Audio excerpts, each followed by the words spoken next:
there are two tests that are used in workers' comp. Most states use a test, it's called the situs test. They look at the site of the injury.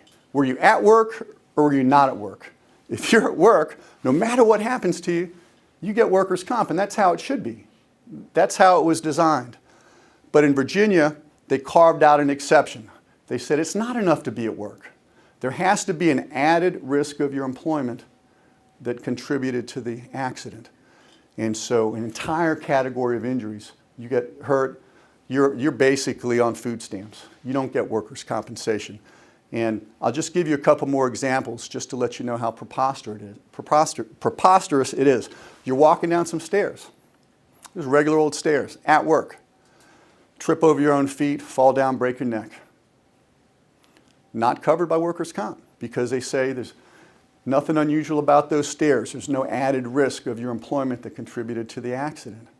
Well, let's switch it up a little bit. Let's say you're walking down some stairs and they're unfinished stairs. You're at a construction site. There's no rails. There's no lights. It's dark. And you trip and fall. You could probably win that case because it's a little unusual. You know, there's no handrails.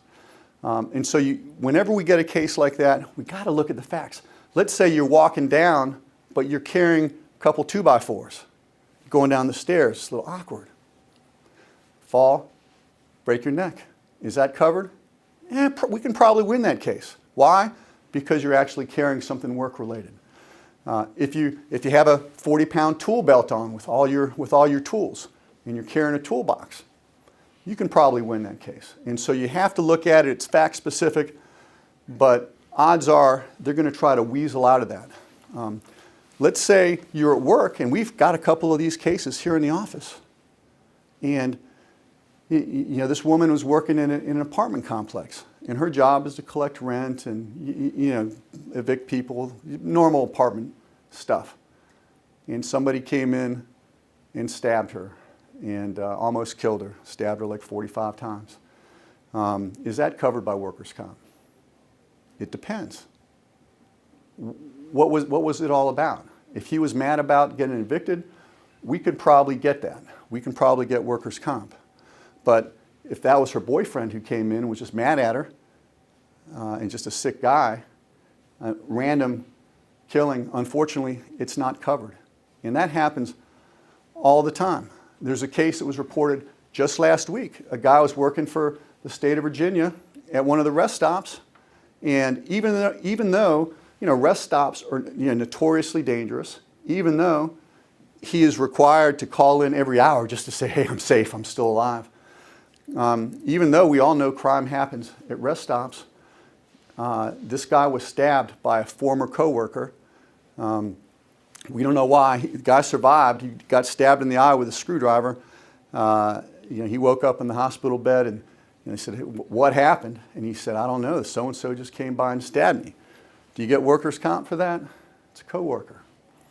No, they denied that case. Why?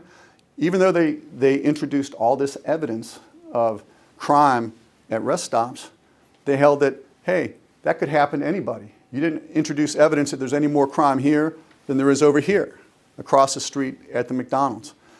And most importantly, it didn't have a reason for the attack. If he was attacked because he ratted him out for something at work and he got fired for that, yeah, we get workers' comp for that. If he was stabbed because he was dating his girlfriend, you don't get workers' comp for that. And so you always have to look for a work-related connection. Injured? Don't wait.